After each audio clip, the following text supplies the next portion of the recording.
gudoomiyaha xisbiga mucaaradka ee wadani ee gobolka Togdheer Maxamuud Xasan Salebaan Doob iyo barasaabka gobolka Togdheer Xamse Maxamed Cabdi ayaa maalmihii ugu dambeeyay waxa ka dhex taagneed xiisad siyaasadeed kuwaas oo warbaahinta isku dhaafsaday hadallo kulkulul.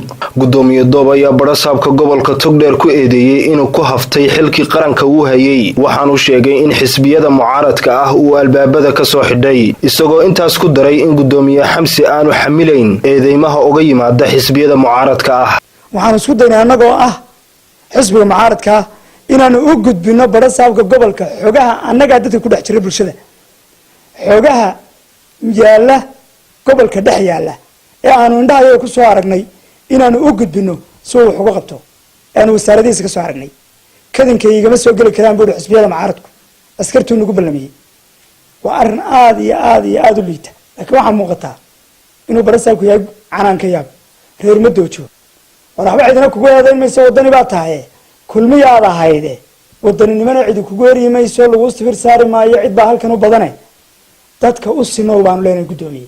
geestiisa barasaabka gobolka Togdheer Xamse Maxamed Cabdi ayaa hadalka gudoomiye Doob weero ridda celin ah kaga jawaabay, waxaanu sheegay in eedeymahaas aanay waxba ka jirin. ninka gudoomiyaha shalay hadlayay hadaladiisii waxa kamid ahaa gudoomiyuhu mucaaradka wuxuu ka xidhay xafiisku ka xidhay. intaan gobolka joogay ninkaas 2 jeer baan kulanay oo xafiiska igu yimi. markii koobaad wuxuu igala hadlay arrin shakhsi ah oo isaga khusaysa.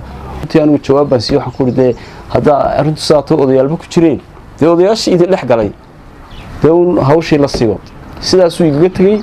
mar labaadkiina xafiisku igu yimi markaana waan tilmaamayo waxaan ku riday maxkamadaha dadka u kala qaada lacagta maxkamadda qabo wax maaragtay dan gobolka ah iyo dan mujtamac ah oo ka hadlayna ma jirin. 2 jeer bal labada arrin ayuu ka hadlayay. waxaana iga muuqatay runtii in maaragtay gudoomiyaha ay aqoon darro ka hayso xafiisyada maamulka iyo shaqooyinka ay kala leeyihiin.